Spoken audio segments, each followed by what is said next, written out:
The rain had just started when he said it. Not a dramatic storm, not thunder and lightning, just a quiet, steady rain that soaked into everything, the kind that made the world feel heavier than usual. We were standing in the grand hallway of my in-laws' house, marble floors gleaming, family portraits lining the walls like silent judges.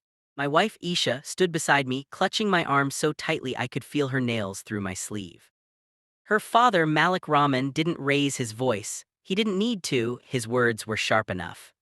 "Your bloodline is not worthy of ours," he said, "and I will not allow my grandchildren to carry a name that comes from nothing."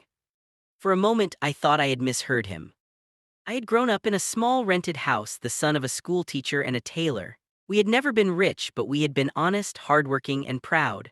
I had studied on scholarships, worked part-time jobs, built my career from the ground up. When Aisha and I fell in love at university, I believed love was enough. Apparently it was. Malik Rahman came from an old, powerful family, generations of businessmen, landowners, politicians.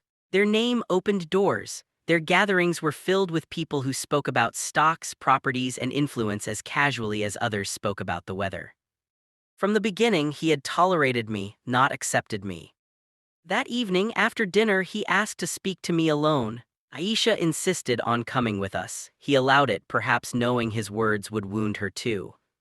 "You may have a good job now," he said, "but you do not have heritage, you do not have roots that match ours. My daughter made a mistake marrying beneath her." The word beneath burned. "I won't pretend anymore," he continued. "You are not welcome in this house, leave and don't come back." Isha gasped, "Abba, how can you say that? He is my husband." He looked at her coldly. "You are my daughter, you will always have a place here, he will not." I felt something break inside me, not just pride, but the illusion that patience and respect could change a man like him. We left that night, rain soaking our clothes, silence filling the car.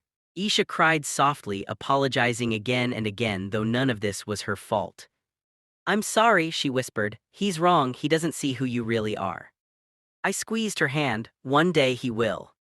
But in my heart, I wondered if he ever would. Life went on. We lived in our modest apartment, raised our 2 children, worked hard. I focused on my career, pouring every ounce of energy into building something that could not be dismissed so easily. I started a small business, then another. I took risks. I failed. I learned. I tried again. Years passed. Malik Rahman never visited. He sent gifts to the children through his wife, expensive toys and clothes, but no warmth, no acknowledgement of me. At family weddings and gatherings, my name was rarely mentioned. Then one day, everything changed. A major business deal shook the city. A new development project, hotels, offices, housing worth millions. Investors were lining up. One of the leading firms involved was mine. I had grown quietly, strategically, building partnerships, earning trust. When the project was announced, my company's name was everywhere: newspapers, business magazines, social media. And Malik Rahman noticed. A week later, Aisha received a call. "Abba wants to see us," her mother said, "all of us." We both knew what that meant. We arrived at the same grand house, the same marble floors, the same portraits, but this time the air felt different. Servants greeted us with extra respect. Her father stood when we entered. For the first time in years, he looked at me directly. "I hear you've done well," he said. I nodded, "Alhamdulillah." He gestured for us to sit. "The project you're leading, it's impressive, very impressive." There it was, the shift, the unspoken realization that the man he had dismissed now held influence he could not ignore. "My daughter tells me you've worked very hard," he continued. "Perhaps I was too harsh before." Isha's eyes filled with hope. But something inside me was calm, steady, unshaken. "I didn't come here for an apology," I said gently. "I came because my wife asked me to. She still loves you, she always will." He studied me. "And you, do you still hold resentment?" I thought of that rainy night, of being told my bloodline was unworthy, of being thrown out like I was nothing. "No," I said, "I don't hold resentment, but I haven't forgot." The room went silent. "I built my life not to prove anything to you," I continued.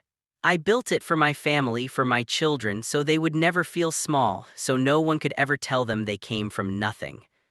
He looked at his grandchildren playing in the corner, laughing. They carry my blood too, he said quietly.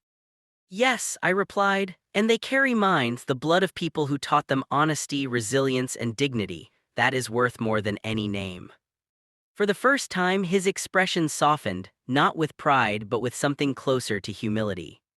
I was wrong, he admitted. Your bloodline, it has strength, I see it now. I didn't smile, I didn't gloat. I simply said, respect is not something you give when a man becomes successful. It's something you give because he is human. Isha reached for my hand, her grip warm and grateful. That day, I didn't walk out in the rain. I walked out with my head high, not because I had money or status, but because I had shown my children that their worth was never defined by someone else's arrogance. And that, more than any business deal, was my greatest victory.